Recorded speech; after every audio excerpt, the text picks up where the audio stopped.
잊을 수 없네 하나님의 사랑. 나 살리시려고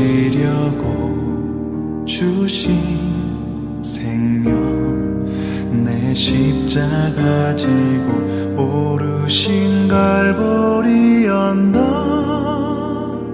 날 향한 사랑 때문에 나는 보았네. 피 묻은 십자가, 날 구하시려고 흘린 사랑, 나를 바라보시며 흘리신 용서의 눈물, 날 향한 사랑 때문에, 우리 때문에 생명 주셨고, 우리 때문에 고통 당하셨네. 우리 때문에 갈보리 오르셨네. 무지한 우리 때문에.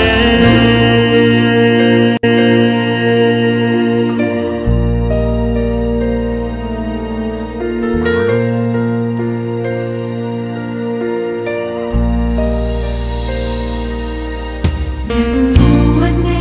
피 묻은 십자가, 날 구하시려고 흘린 사랑, 나를 바라보시며 흘리신 용서의 눈물, 날 향한 사랑 때문에,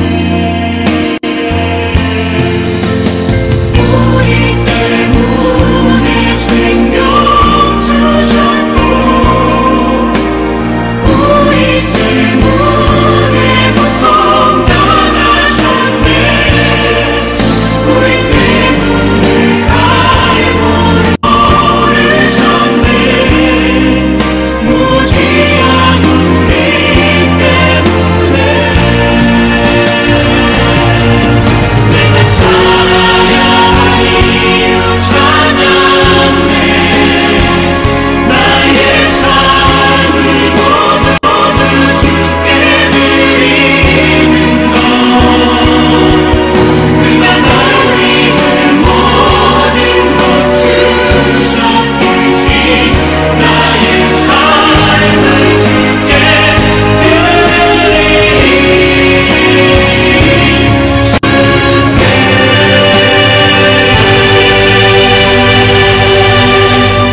우리 때문에 십자가 지셨고, 우리 때문에 죽음 당하셨네.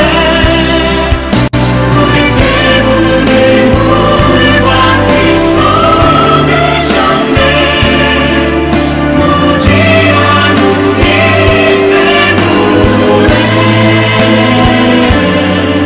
나 같은 죄인 때문에.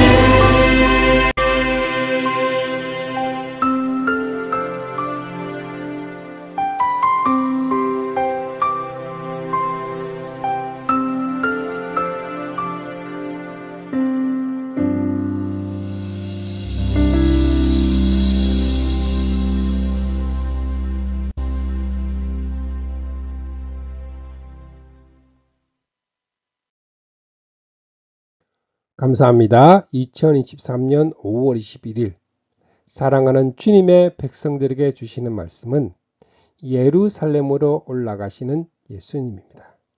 성경 말씀은 누가복음 9장 51절에서 53절 말씀입니다. 예수께서 승천하실 기약이 차감해 예루살렘을 향하여 올라가기로 굳게 결심하시고 사자들을 앞서 보내심에 그들이 가서 예수를 위하여 준비하려고 사마리아인의 한 마을에 들어갔더니 예수께서 예루살렘으로 향하여 가시기 때문에 그들이 받아들이지 아니하는지라. 아멘. 누가복음 9장 51절에서 53절 말씀입니다.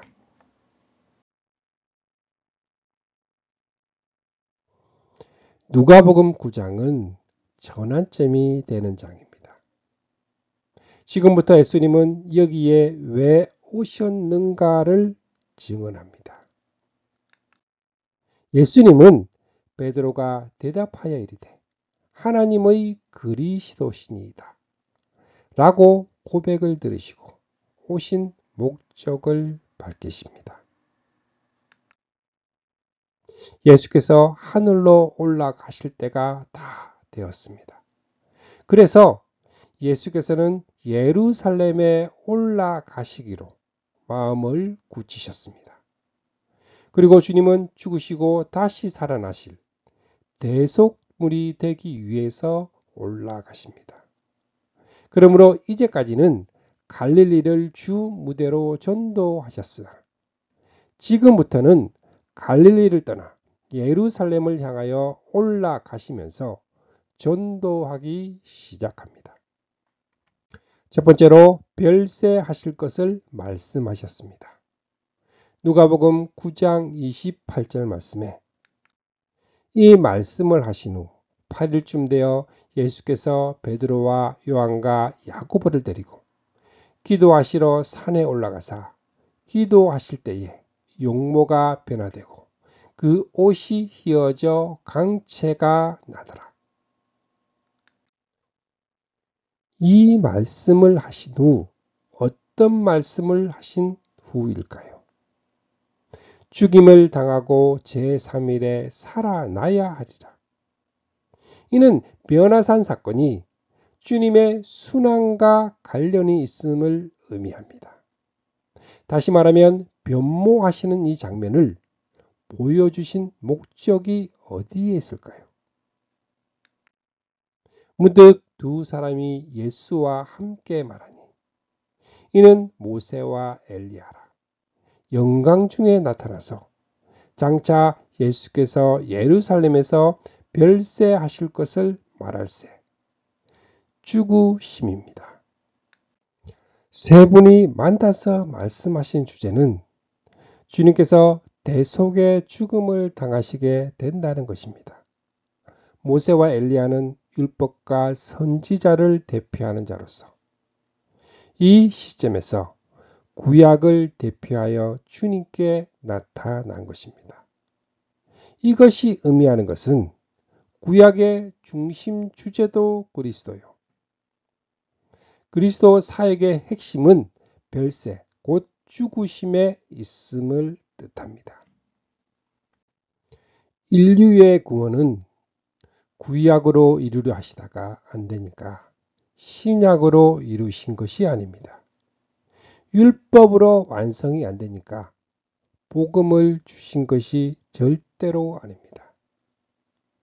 이스라엘만으로 구성하시려다가 안 되니까 이방인들로 이루시는 것이 아닙니다.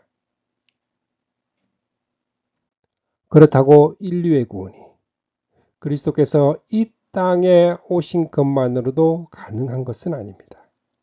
교훈과 기사와 이적으로 가능한 것도 아닙니다.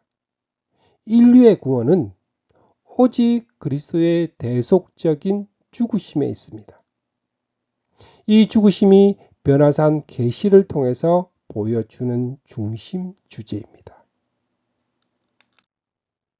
제3일에 살아나야 하리라 하신 부활과 관련이 있습니다.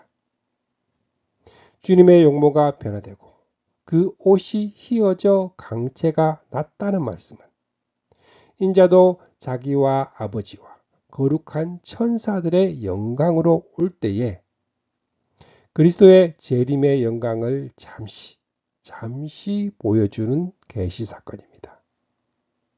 복음은 하나님의 아들의 죽으심이 끝이 아니라 다시 살아나서 잠자는 자들의 첫 열매가 되심까지 나아가고 있습니다. 너희는 나를 누구라 하느냐? 하신 주님의 정체성과 관련이 있습니다. 35절 말씀에 구름 속에서 소리가 나서 이르되 이는 나의 아들 곧 택함을 받은 자니 너희는 그의 말을 들으라 하십니다.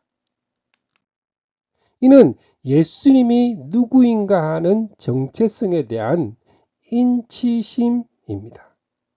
주님께서도 또한 나를 보내신 아버지께서 친히 나를 위하여 증언하여 주셨습니다. 하나님 아버지의 친히 하신 증거는 세례를 받으실 때와 변화산상에서 그리고 십자가를 앞에 놓고 기도하실 때입니다. 이 시점에서 아버지의 친히 증거하심은 34절의 이 말 할 즈음에와 연결하여 생각을 해 보겠습니다. 이 말은 두 사람이 떠날 때에 베드로가 예수께 여짜오되 주여 우리가 여기 있는 것이 좋사오니 우리가 초막 셋을 짓되 하나는 주를 위하여 하나는 모세를 위하여 하나는 엘리야를 위하여 하사이다. 이 말한 것을 가리킵니다. 이 말을 할 즈음에 구름이 와서 그들을 덮는지라. 구름 속으로 들어갈 때에 그들이 무서워하더니 구름 속에서 소리가 나서 이르되 이는 나의 사랑하는 아들 곧 택함을 받은 자니 너희는 그의 말을 들으라. 이 음성을 듣게 된 것입니다. 왜 그러셨을까요? 이는 교회의 털을 놓아야 할 증인들인 베드로와 요한과 야고보에게서 아직도 예수님이 누구인가, 왜 오셨는가를 구분하지 못하기 때문입니다. 베드로가 초막 셋을 짓겠다는 말은 예수님을 모세나 엘리야와 동등시하는 것이요. 여기 있는 것이 좋사오니라는 말은 주님의 사명이 예루살렘으로 올라가서 대속제물이 되셔야 한다는 이 사명을 모르고 하는 말입니다. 베드로는 모세와 엘리야와 예수님과 함께 거기서 천년 만년 살고 싶은 그런 마음이었을 것입니다. 자기 중심적인 신앙, 자기들만의 구원 차원에 머물러 있습니다. 그러므로 하나님은 너희는 그의 말을 들으라 친히 말씀을 하십니다.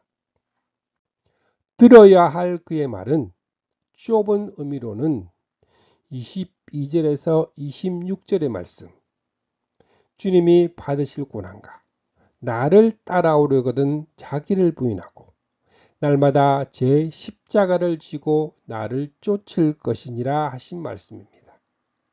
훗날 베드로는 순교를 목전에 둔 시점에서 나는 이 육신의 장막에 사는 동안 여러분의 기억을 일깨워서 분발하게 하는 것이 옳다고 생각합니다.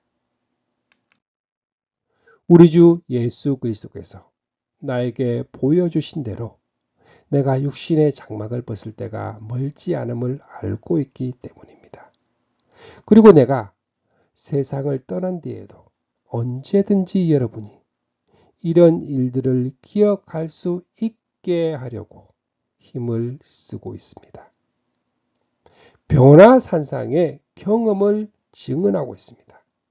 자, 그렇다면 변화산상의 경험이 어떤 점에서 환난 중에 있는 성도들을 일깨우는데 유익이 될까요?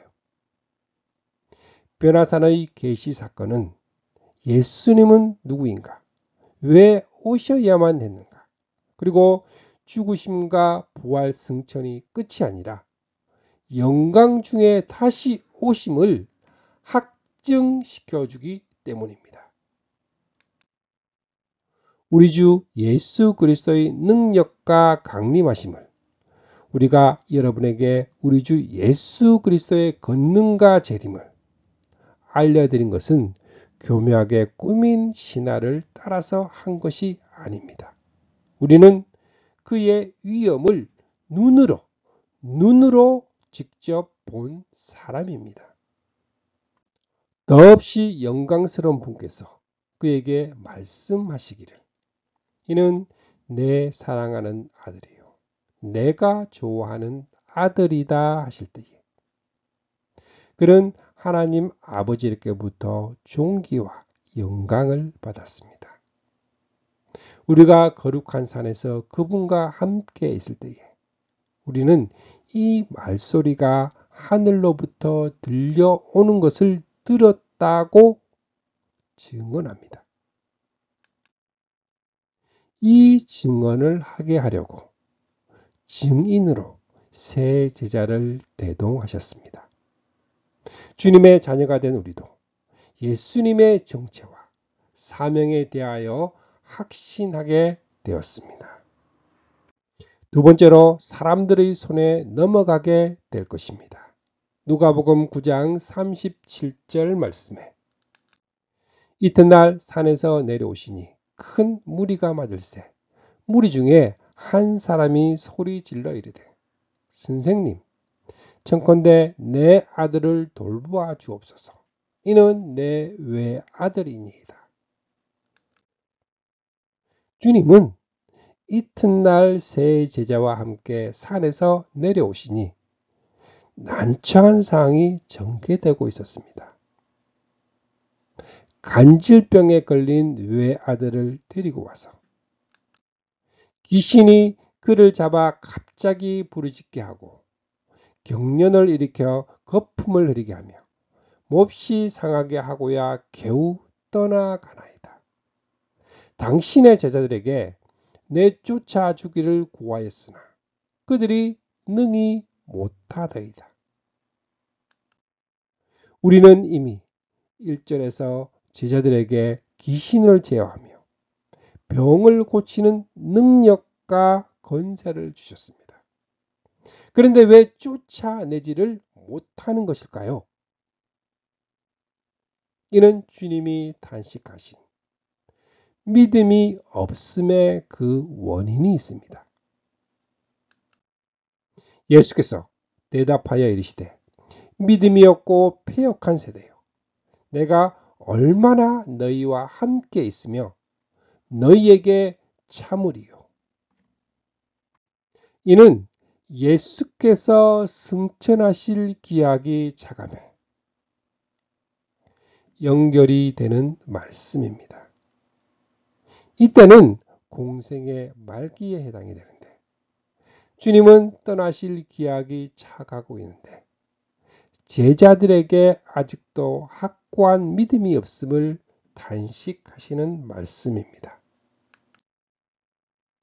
올 때에 귀신이 그를 거꾸로 들이고 심한 경련을 일으키게 하는지라 예수께서 더러운 귀신을 꾸짖으시고 아이를 낫게 하사 그 아버지에게 도로 주시니 사람들이 다 하나님의 위엄에 놀라니라.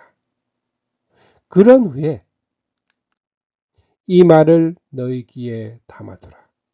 인자가 장차 사람들의 손에 넘겨지리라 하십니다. 누가복음에 예수 그리스도의 순환에 관하여 모두 4번의 예고가 기록되어 있습니다. 첫 번째 순환 예고는 누가복음 9장 22절에 인자가 많은 고난을 받고 장로들과 대제사장들과 서기관들에게 버림받아 죽임을 당하고 제3일에 살아나야 하리라. 두 번째 순환 예고는 누가복음 9장 44절 말씀에 이 말을 너희 귀에 담아두라. 인자가 장차 사람들의 손에 넘겨지리라. 세 번째 순환 예고는 누가복음 18장 31절에서 34절 말씀에 인자가 이방인들에게 넘겨져 희롱을 당하고 능욕을 당하고 침뱉음을 당하겠으며 그들은 책짓질하고 그를 죽일 것이나 그는 3일 만에 살아나리라.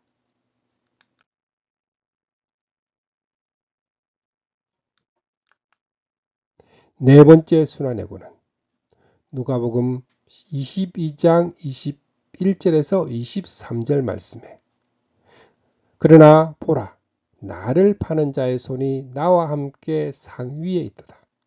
인자는 이미 작정한 대로 가거니와 네 번의 순환 예고를 제자들에게 말씀하셨습니다. 누가복음 9장 44절 이 말씀은 두 번째 순환을 예고하시는 대목입니다. 그런데 이 말씀하신 시점이 중요합니다.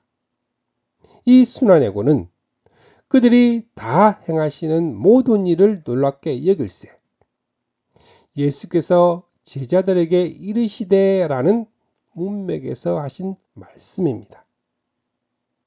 행하시는 모든 일을 놀랍게 여겼다 하는데 그 행하신 모든 일은 지금까지 행하신 모든 기사와 이적을 가리키는 것입니다. 이 일로 인하여 놀랍게 여기고 있을 때에 이 말을 너희 귀에 담아두라 하시면서 순환 예고를 하십니다. 그렇다면 주님께서 왜 이 시점에 왜 이렇게 말씀하고 계실까요? 그들은 주님께서 왕이 되신다는 영광만 알았지 먼저 고난을 받으셔야 할 것을 모르고 있었기 때문입니다. 그 결과 자신들이 받을 영광만 생각했지 고난이 기다리고 있음을 몰랐던 것입니다. 여기에 문제가 있었던 것입니다.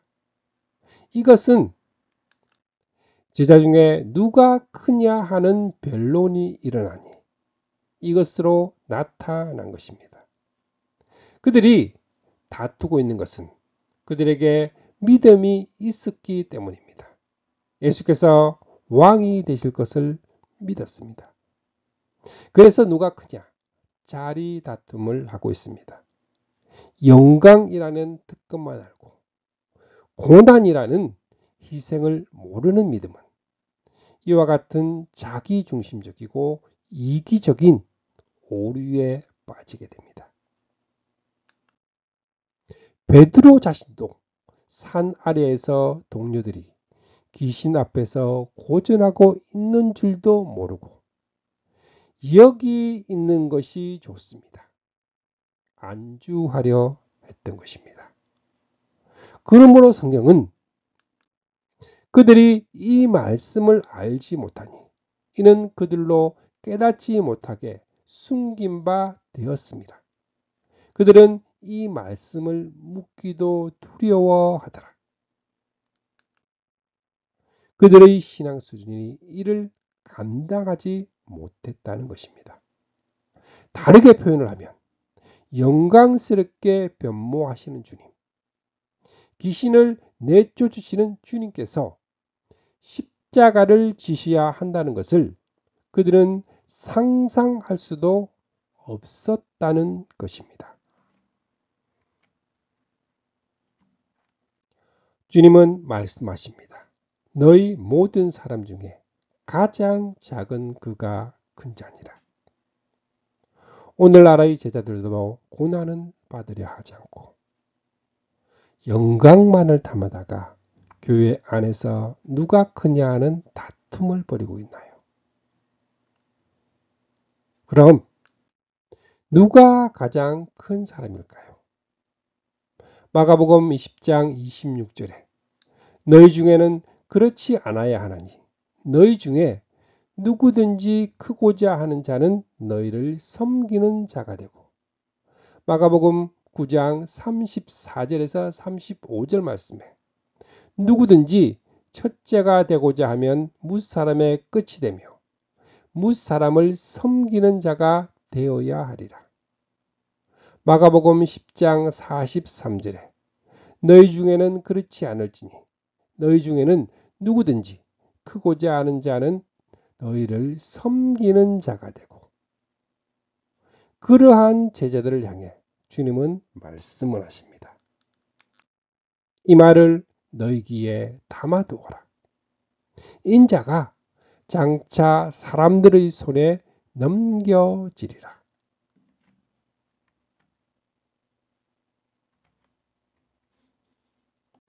세 번째로 예루살렘으로 올라가기로 결심하십니다. 누가복음 9장 51절 말씀에 예수께서 승천하실 기약이 자감해 예루살렘을 향하여 올라가기로 굳게 결심하시고, 예수님이 예루살렘으로 올라가기로 굳게 결심하신 이유는 선지자가 예루살렘 밖에서는 죽는 법이 없느니라. 예루살렘에 올라가셔서 십자가를 감당하시기 위해서 유월절에 맞추어서 올라가려는 것입니다. 마가복음에서는 예루살렘으로 올라가는 길에 예수께서 그들 앞에 서서 가시는데 그들이 놀라고 따르는 자들을 두려워하더라. 이에 다시 12제자를 데리시고 자기가 당할 일을 말씀하여 이르시되 진술함으로 비장감이 나타나고 있습니다. 그래서 굳게 결심하셨다고 말씀합니다. 사람이 나를 보고 말하기를 여호와의 집에 올라가자 할 때에 나는 기뻐합니다. 예루살렘아, 우리 발이 내 성문 안에 들어서 있다. 그러나 하나님의 아들 그리스도께서 예루살렘으로 올라가자 할 때는 이처럼 흠모할 만한 도성이 아닙니다. 이사야 선지자는 그 신실하던 성읍이 어찌하여 창녀가 되었습니까? 그 안에 정의가 충만하였고 공의가 가득하더니 이제는 살인자들이 판을 칩니다. 탄식을 합니다. 스바냐 선지자는 망하고야 말 도성아, 반역하는 도성, 더러운 도성, 억압이나 일삼는 도성아 라고 경고합니다. 주님은 예루살렘아 예루살렘아, 선지자들을 죽이고 내게 파송된 자들을 돌로 치는 자여, 암탉이 제 새끼를 날개 아래에 모음같이 내가 너희의 자녀를 모으려 한 일이 몇 번이냐. 그러나 너희가 원하지 아니하였도다 탄식하십니다. 예루살렘은 더 이상 하나님의 도성이 아닙니다. 선지자들을 죽이고 파송된 자들을 돌로 치는 하나님을 대적하는 도성이 되고 말았습니다. 하나님의 도성이 대적자의 도성이 되면서 여기 놀라운 사탄의 세력을 보게 됩니다. 지금 주님은 대적자와 일전을 벌이기 위해서 대적의 소굴이 된 예루살렘으로 올라가기로 굳게 결심하시고 이 발걸음을 예루살렘으로 향하십니다. 이를 모르는 사마리아 사람들은 예수께서 예루살렘을 향하여 가시기 때문에 그들이 받아들이지 아니하는지라.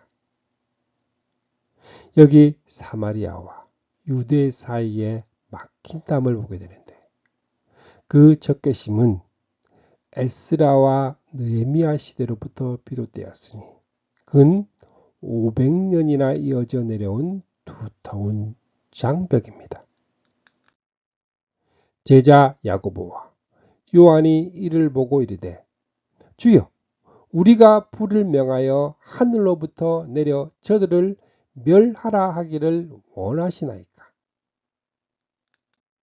그들의 믿음은 대단하고 오늘의 어떤 사람들의 믿음보다 강한 믿음처럼 보입니다. 그러나 야고보와 요한은 주님이 멸하라고 올라가시는 것이 아니라 그들을 위한 화목 제물이 되시기 위하여 올라가시는 사명을 여전히 오해하고 있습니다. 그리스도는 우리의 평화이십니다. 그리스도께서 유대 사람과 이방 사람이 양쪽으로 갈라져 있는 것을 하나로 만드신 분입니다. 그분은 유대 사람과 이방 사람 사이를 가르는 담을 자기 몸으로 허무셔서 원수된 것을 없애셨습니다. 그리하여 사도행전에서 빌립이 사마리아 성에 내려가 복음을 전하는 것을 보게 됩니다. 예수께서 돌아보시며 꾸짖으시고 함께 다른 마을로 가시니라. 길 가실 때에 어떤 사람이 여짜오되 어디로 가시든지 나는 따르리이다. 주님을 따르겠다는 세 사람이 등장합니다. 주님을 따라가겠다는 사람들, 말하자면 제자 지망생들입니다. 오늘의 표현대로 한다면 신학교 지망생들입니다. 다른 한 사람은 주님께서 나를 따르라 한 사람입니다.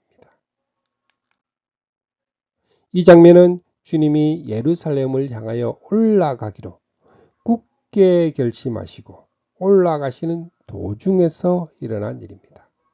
그리고 바로 앞에서 사마리아 사람들이 받아들이지 않으므로 다른 동네로 발길을 돌리신 이런 상황에 놓여 있는 말씀입니다. 예수께서 이르시되 여우도 굴이 있고 공중에 새도 집이 있으되 인자는 머리 둘 곳이 없도다. 이는 그들이 필요 없다는 말씀이 아니라 그래도 좋겠느냐는 암시가 있는 것입니다. 주님께서 가시는 길이 그리고 제자도가 고난의 길임을 뜻합니다. 그도 예루살렘으로 올라가시는 주님을 보면서 마음에 한 자리를 생각하고 있었던 것은 아닐까요? 예수님의 사정은 머리 둘 곳이 없었습니다. 밤이며 습관을 따라 감난산으로 가셨습니다. 이른 아침에 성으로 돌아가실 때에는 시장하셔서 무화과 나무에서 열매를 찾기도 하셨습니다. 실로 여우도 굴이 있고 공중의 새도 집이 있으되 주님은 머리 둘 곳이 없으셨습니다. 그러나 이 말씀은 육적인 의미만은 아닙니다. 주님께서 머리 둘 곳이 없는 것은 가출한 사람이 지하철에서 잠을 청하는 것과는 다른 차원입니다. 즉 영적인 의미라는 점을 인식해야 합니다. 그러면 여우와 공중 나는 새의 의미는 주님은 자신을 죽이려는 헤롯을 여우라고 말씀합니다. 또한 사탄을 뿌린 말씀의 씨를 먹는 새에 비유합니다. 여우도 굴이 있고 공중의 새도 집이 있으되 하신 굴과 집은 하나님의 나라의 관점에서 본다면 그리스도를 배척하고 사탄을 추종하는 인간의 심령을 염두에 두고 하신 말씀입니다. 같은 맥락에서 죽은 자들로 자기의 죽은 자들을 장사하게 하고 너는 가서 하나님의 나라를 전파하라 하신 말씀도 허물과 죄로 죽은 심령을 가리켜 하신 말씀으로 보아야 합니다.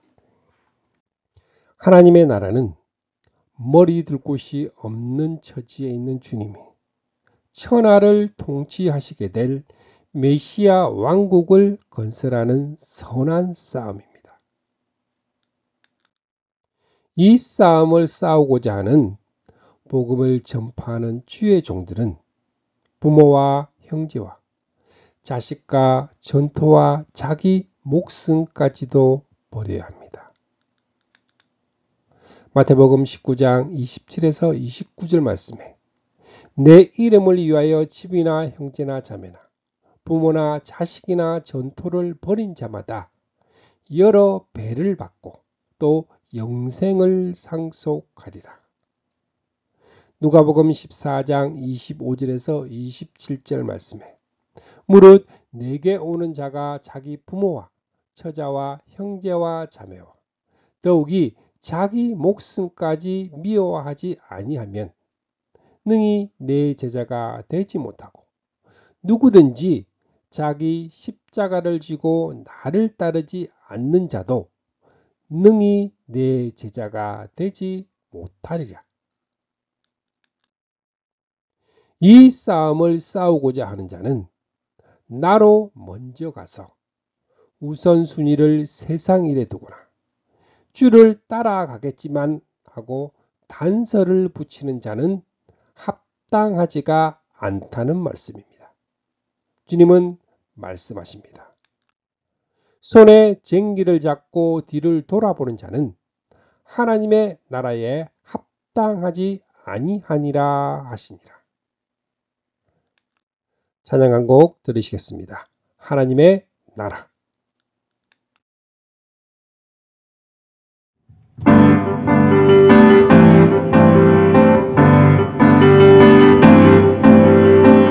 언제나 궁금한 하늘 나라 어떻게 들어갈 수 있을까? 영원한 행복과 사랑이 넘치는 하나님 나라로 돈으로도 못 가요 힘으로도 못 가요. 믿음으로 가는 나라, 하나님 나라. 나는 거슬러도 못 가요. 하나님 나라. 지식으로 못 가요. 다시 하나님 내리지 않죠 나라. 정령 필요 없어요 주님 찾아드시니 나는 염려 없어요 나는 구원 열차 올라타고서 하늘 날아가지요. 예수님이 믿어서 예수님이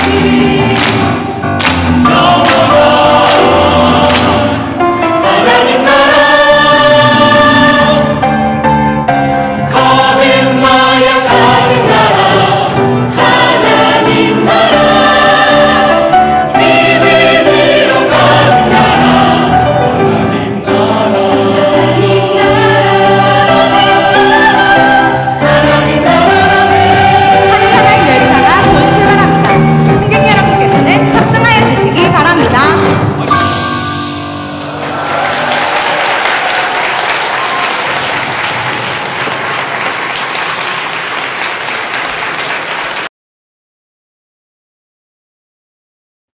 그러므로 바울 사도는 디모데에게 너는 그리스도 예수의 훌륭한 군사답게 고난을 함께 받으십시오. 누구든지 군에 복무를 하는 사람은 자기를 군사로 모집한 상관을 기쁘게 해 주어야 한다고 명했던 것입니다. 세 부류의 사람에게 공통점은 한결같이 좋겠다 말하고 있습니다. 이것은 오늘의 우리들을 돌아보게 합니다.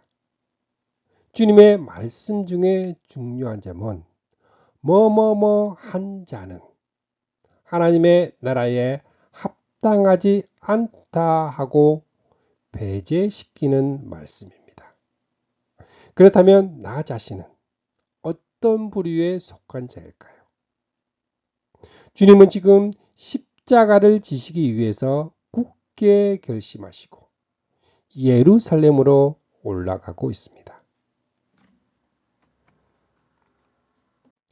주님의 자녀가 된 우리도 주님이 예루살렘으로 올라가기를 굳게 결심한 것처럼 우리도 주님과 함께 굳게 결심하고 따라가는 주님의 자녀들이 되시기를 축복합니다. 아멘.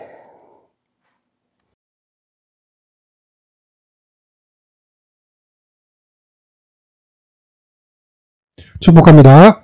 지금은 우리를 구원해 주신 주 예수 그리스도의 은혜와 하나님 아버지의 거룩하신 사랑과 날마다 우리를 승리하게 하시는 성령님의 역사가 오늘 함께한 주님의 백성들에게 영원토록 함께 있기를 주님의 이름으로 축복합니다.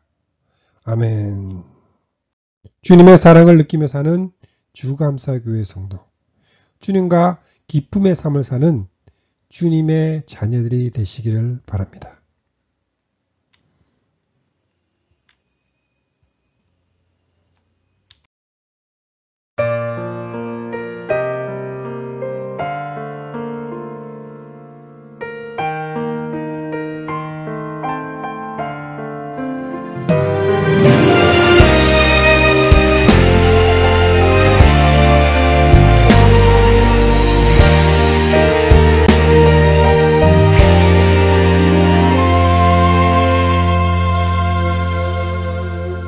난 언제나 주님을 간절히 원하네. 기쁠 때나 내가 슬플 때도 나와 동행하시는 주님. 언젠가 외로워 지쳐 쓰러질 때 위로 주신 그 사랑 놀라워. 내 안에 있는 그 나는 믿네. 언제나 내 안에 주님을 노래하며 따라가리. 놀라운 그 사랑 내 안에 영원함을 나는 믿네.